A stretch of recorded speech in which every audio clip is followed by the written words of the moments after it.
আসসালামু আলাইকুম। আজকের এই অনুষ্ঠানে যারা আয়োজক, ইকুইটির পক্ষ থেকে হাসান ইয়াহিয়া, খালিদ ইয়াহিয়া, আমার ডক্টর কাদের স্যার সহ সবাইকে অসংখ্য ধন্যবাদ আমাকে ইনভাইট করার জন্য। আসলে আজকের এই আলোচনা আমি খালিদকে বলেছিলাম শেষের দিকে দিতে। আমার প্রথম দিকে একটু ব্যস্ত ছিল, কিন্তু শেষে দিকে দেওয়ার কারণে একটু সমস্যাই হয়ে গেল। দেখলাম যে আমি এখন আর কোনো পয়েন্ট নাই যে পয়েন্ট বলার মতো আছে। বিশেষ করে আহ আমার খুব কাছের ছোট ভাই খালেদ ইয়াহিয়া যে কথাগুলো বললেন সর্বশেষ আমার আগে যে বক্তৃতা, সেখানে আমি মনে করলাম যে আমি একেবারেই মানে পয়েন্ট হারা হয়ে গেছি। যে এত ভালো বক্তাদের, এত ভালো সুন্দর এবং সুন্দরভাবে আমার এই প্রিয় ভাই, আপনারা যার জন্য এই অনুষ্ঠানের রিমেম্বারেন্স অনুষ্ঠানের আয়োজন করেছেন, আহ শহীদ এই হাদি ভাইয়ের যে অবদান এবং যে ইম্প্যাক্ট, সুদূর প্রসারী নানা রকম কথা বলার পরে আমি খুব সংক্ষেপে দু একটি কথা, যেগুলো হয়তো রিপিট হবে না, এরকম কথাগুলো বলতে চাই। প্রথম কথা হলো, আমাদের মনে রাখতে হবে, অনেক বক্তা বলেছেন যে উনি একটি জিনিস চেয়েছেন, ওনার হত্যাকাণ্ডের জন্য বিচার হয়। এই মেসেজটা আমরা ঠিক মতো বোধহয় বুঝতে পারিনি। আসলে উনি কি চেয়েছেন? ও তো হত্যাকাণ্ডের বিচার হয়। ওনার হত্যাকাণ্ডের বিচার করতে পারবেন? ওনার হত্যাকাণ্ডের বিচার হবে? এর মধ্যে একটা সাংঘাতিক ইম্পর্টেন্ট মেসেজ রয়েছে।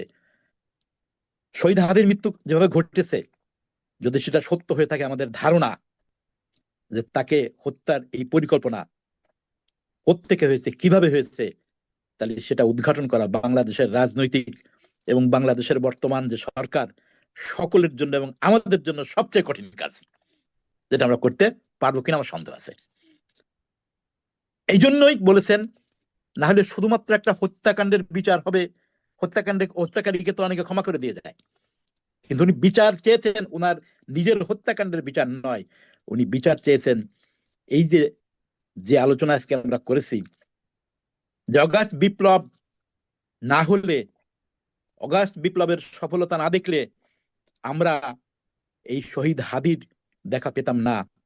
সেই অগাস্ট বিপ্লবের যারা শহীদ, তাদের হত্যাকাণ্ড এবং এই হাদির হত্যাকাণ্ডের যে বিচার হাদি চেয়েছে, আমি আশা করব যে এর বিচার হবে। তবে আমি খুব বেশি আশাবাদী নই যে এই হত্যাকাণ্ডের পরিপূর্ণ বিচার, কারা এর ষড়যন্ত্রকারী, সেটা যদি হয়, অনেক কিছুই বাংলাদেশে উদ্ধার হওয়া সম্ভব হবে।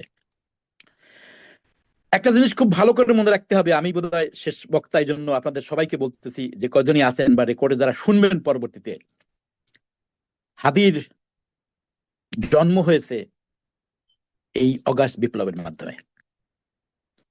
অগাস্ট বিপ্লবের চেতনা যদি ব্যর্থ হয়, আমরা আজকে যে রিমেম্বারেন্স করছি, এই রিমেম্বারেন্স কিন্তু একসময় আমরা করতে পারবো না। এই জন্য অগাস্ট বিপ্লবকে মনে রাখতে হবে, যে এই বিপ্লবের যে স্পিরিট, এই বিপ্লবের যে আদর্শ, এটা কোনোভাবেই যদি ব্যর্থ না হয়, তবেই কিন্তু হাদিরা বেঁচে থাকবে। এবং হাদি যে সাধারণ থেকে অসাধারণ, আল্লাহ তার শহীদ শাহাদাত কবুল করুক, এটা আমরা সবাই চেয়েছি এবং সবাই চাইব। কিন্তু মনে রাখতে হবে, আমি তার দুইটি কথা আপনাদের সামনে তুলে ধরবো। সেটা হচ্ছে যে এই বিপ্লবের মাঝখানে এসে 9 মাস 10 মাস পরে হাদি একটা বক্তব্য দেয়। সেটি হচ্ছে যে কেন এই বিপ্লব, কেন জুলাই বিপ্লব মানুষের মন থেকে হারিয়ে যাচ্ছে। আমরা সবাই ভুলে গেছি যে সেই বক্তব্যে হাদি পরিষ্কার ভাষায় কিন্তু বোঝাতে চেষ্টা করেছেন সবাইকে, যে এই এই এই এই কারণে, 5টি কারণে উনি বলেছেন জুলাই বিপ্লব, অগাস্ট বিপ্লব আমাদের মধ্য থেকে হারিয়ে যাচ্ছে, হারিয়ে যেতে পারে। কিন্তু কেউ সেটা কর্ণপাত করে নাই তখন হাদি। এখন যদি আসি, হাদির আদর্শ আমরা কিভাবে ভবিষ্যতে লালন করব, তাহলে 1 নম্বর দৃষ্টান্ত, যেটা খালেদ ইয়াহিয়া বিস্তারিত হয়ে বলেছে, আমি আপনাদের সামনে শুধু রেজাল্টটা বলবো। সেটা কি? তার বন্ধু বান্ধব সবাই কিন্তু তাকে বলেছে যে তুমি যেরকম এখন বিপ্লবী, তোমার উচিত, আপনি দ্বিতীয় বক্তা, তৃতীয় বক্তা অনেকেই বলেছে যে তোমার যে আদর্শের রাজনীতি পছন্দ হয়, সেই আদর্শের রাজনীতিতে জয়েন করা। হাদি কিন্তু তা করে নাই।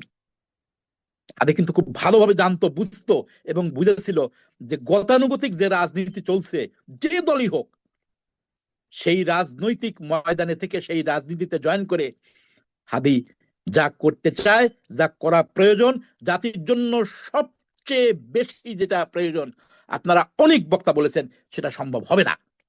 যার কারণেই কিন্তু হাদি ইনকিলাব মঞ্চ দাঁড় করিয়েছেন। আপনারা বলতে পারেন এটি কোনো রাজনৈতিক প্ল্যাটফর্ম নয়, আপনারা বলতে পারেন এটি কোনো অরাজনৈতিক প্ল্যাটফর্ম নয়, কিন্তু বাংলাদেশের যে সমস্যা, যে আধিপত্যবাদের কথা আপনারা বলতেছেন, যে আধিপত্যবাদী শক্তির বিস্তৃতি আপনারা বলতেছেন, তার বিরুদ্ধে কিন্তু এটি হাদির আগ্নেয়গিরির অগ্নুৎপাত, এটি হাদির বিদ্রোহ। যে নো, ইনকিলাব মঞ্চের যদি কার্যক্রম পড়েন আপনি, ইনকিলাব মঞ্চে দাঁড়িয়ে হাদি কি করতে চেয়েছিল, তাহলে কিন্তু এই উদাহরণ আপনাকে মনে রাখতে হবে। এবং হাদির এই উদাহরণ ভুলে গিয়ে যদি আমরা সবাই রাজনৈতিক দলের খপ্পরে পড়ি, তাহলে কিন্তু আমাদেরকে হাদিকে স্মরণ করা, হাদিকে মনে রাখা, হাদির এই জীবনের যে আকাঙ্ক্ষা, সেটি কিন্তু বাস্তবায়িত হবে না। এজন্য ইনকিলাব মঞ্চের কি হাদি করতে চেয়েছিল সেটি আমাদের জানা দরকার। এক কথায় যদি বলি, সেটি হচ্ছে যে ন্যারেটিভের উপরে আজকের এই ভৌগোলিক বাংলাদেশ দাঁড়িয়ে আসছে, যে কালচারাল অবস্থা আমাদের তৈরি হয়েছে, এই ন্যারেটিভ এবং কালচারাল অবস্থার বিরুদ্ধে কোনো রাজনীতি কাজ করবে না। অবশ্যই রাজনীতি কাজ করবে, কিন্তু সেটা অত্যন্ত লিমিটেড। তাই সে হাত দিয়েছিল আসল জায়গাতে। এই আসল জায়গায় হাত যে দিয়েছিল, এই হাদির ইনকিলাব মঞ্চের কার্যক্রম যদি আরো জোরালো হয়, তাহলে কিন্তু আমরা হাদিকে কারেক্টলি স্মরণ করতে পারবো। না হলে কিন্তু আমাদেরকে ফিরে যেতে হবে, যে এই আমাদেরকে বোধহয় আলোচনার ব্যবস্থা করতে হবে যে কেন প্রত্যেকটা বিপ্লবের, মনে রাখবেন এটি আমার ব্যাখ্যা, প্রত্যেকটা বিপ্লবের একটা প্রতি বিপ্লব হয়। অর্থাৎ বিপ্লব যখন হয়, পৃথিবীর ইতিহাসে আপনারা পড়ে দেখবেন, সব বিপ্লবের এগেনস্টে একটা প্রতি বিপ্লব হয়, পক্ষেও হয় বিপক্ষেও হয়।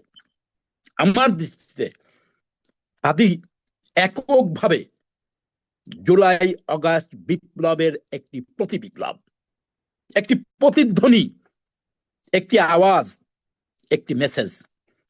যে জুলাই অগাস্ট বিপ্লব যারা করেছিল, সেই নায়কেরা যখন এই জুলাই অগাস্ট বিপ্লবের ব্যর্থতার চিত্রকে আমাদের সামনে তুলে ধরেছে, যখন আমরা দেখেছি যে এই চিত্র উল্টা দিকে যাচ্ছে, এই চিত্র কাজ করছে না, তখনই হাদির এই মৃত্যু, আল্লাহ যে মৃত্যুকে কবুল করেছেন বলে আমরা মনে করি, সেই মৃত্যু নিজের জীবন দিয়ে হাদি আমাদেরকে জানিয়ে গেল, জুলাই আগস্টের বিপ্লবীরা তোমরা সতর্ক হও, তোমরা যদি সতর্ক না হও তাহলে তোমাদের জন্য পরিণতি ভয়াবহ। এই জন্য হাদি একাই হচ্ছে জুলাই আগস্টের উত্তর একটি প্রতি বিপ্লব বলে আমি মনে করি।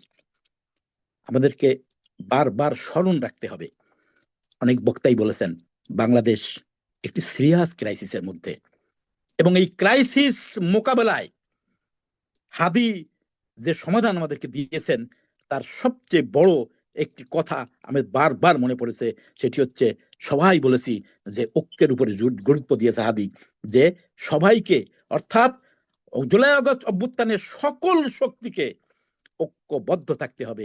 যদি ঐক্যবদ্ধ না থাকে, তাহলে যে বিপদে আমরা পড়েছি, যে আধিপত্যবাদের বিপদে আমরা পড়েছি, যে প্রতিবেশী রাষ্ট্রের আধিপত্যবাদ বিরোধী স্পষ্ট বক্তৃতা দিতে আমরা মোটেই প্রস্তুত নই, সেই জায়গাতে হাদি কত স্পষ্টভাবে আমাদের সামনে এটা তুলে ধরেছেন, সেটা ভাবলে তার এই বয়স, তার এই চিন্তায় এটি অবাক হতে হয় যে এই সতর্কতা, এই বিপ্লবের যে প্রতি বিপ্লব, এটা যে হওয়া দরকার ছিল, এটি হয়তো আল্লাহ আমাদেরকে সেকেন্ড সুযোগ দিয়েছেন, যে এই বিপ্লবের একটা প্রতি বিপ্লব হয়েছে, যাতে সকলের কানে আবার পানি যায়, যে তোমরা ভুলে যাচ্ছ যে তোমাদের ঐক্যবদ্ধ প্রচেষ্টা ছাড়া কোনো দিন এই বাংলাদেশের অস্তিত্ব টিকবে কি টিকবে না, সেটা নিয়ে সন্দেহ আছে। এবং হাদি এই কাজটাই করেছেন, যে কাজটা তিনি বুঝতে পেরেছিলেন যে এটি হচ্ছে সমস্ত কাজের সবচেয়ে ইম্পর্টেন্ট এবং বড় কাজ।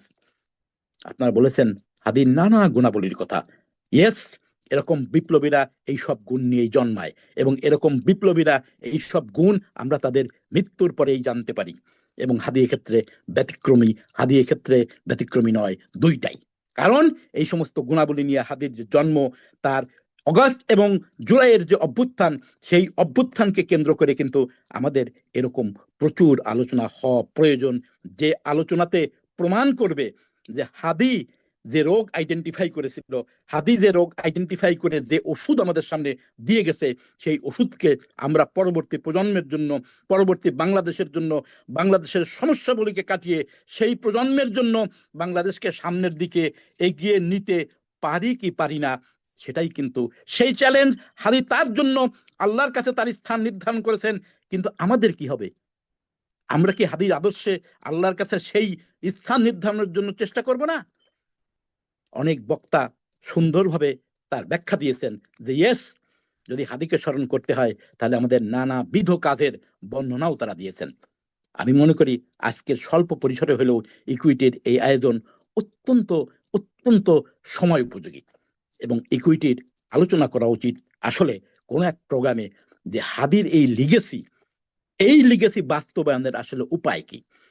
হাদি নিজেও হয়তো বোঝে নাই যে কত বড় দায়িত্ব সে নিয়েছে, ইনকলাব মঞ্চের দায়িত্ব, যে কালচারাল অ্যাগ্রেশন থেকে জাতিকে তার মূল ন্যারেটিভসে ফিরিয়ে আনা, এটি যে কত বড় কাজ এবং কত কঠিন কাজ, সেটি হয়তো আমরা না বুঝলেও হাদি বুঝেছিল। কিন্তু আমাদেরকে মনে রাখতে হবে যে এই কাজ যদি এগিয়ে নিতে পারি, এই কাজ যদি বাংলাদেশের আগামী প্রজন্মের জন্য, আগামী বাংলাদেশের জন্য একমাত্র আমাদের রক্ষা কবচ হয়, যদি আমরা সবাইকে উদ্বুদ্ধ করতে পারি, শত শত হাদিকে, হাজার হাজার হাদিকে তার আদর্শে উদ্বুদ্ধ করে আগামীর বাংলাদেশ গড়ার স্বপ্ন দেখতে পারি, তাহলেই একমাত্র আমরা সফল হব হাদিকে স্মরণের, একমাত্র সফল হব ওই জুলাই আগস্ট বিপ্লবের স্পিরিটকে স্মরণ করেই। আমাদেরকে আজকে হাদিকে মনে রাখতে হবে। আল্লাহ হাদিকে কবুল করুক। আপনাদের সবাইকে ধন্যবাদ আমার এই বক্তৃতা শোনার জন্য। আবার দেখা হবে। আল্লাহ হাফেজ।